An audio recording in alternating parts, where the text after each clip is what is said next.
दयालो दयालो दयाल। जय गुरु। आज आलोचनार विषय होउछे जहा अच्छे ब्रह्मांडे ताहा अच्छे भांडे, तार तात्पर्य कौन एवं भांडे जहा अच्छी ताहा सब जानिपारु किपरि।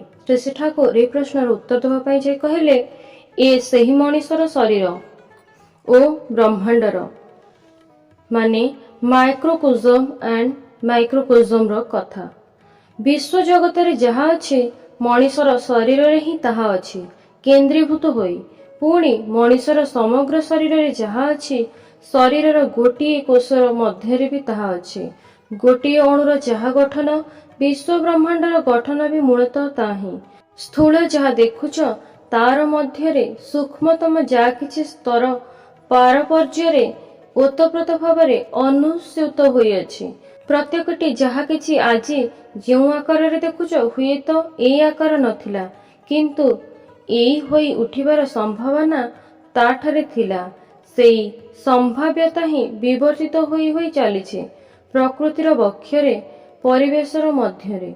सेथिपई वर्तमानर मध्यरे अतीतर छाप सुप्त लुप्त होइथिले भी अछि।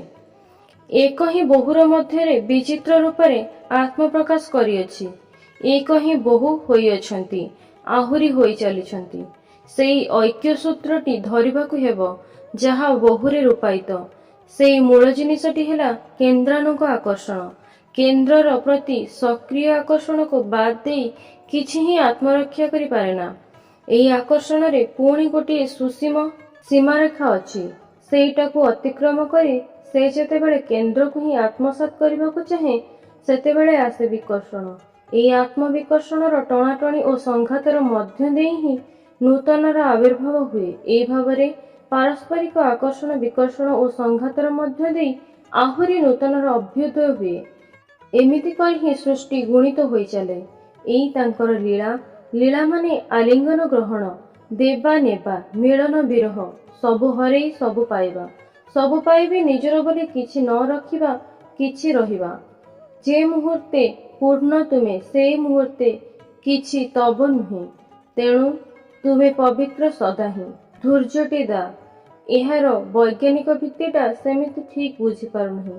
श्री ठाकुर खातारे आंकी देखाइले अणु बा आटमर नेगेटिव पोल गुड़िक पॉजिटिव पोल गुड़िक आड़कू आगौथिले।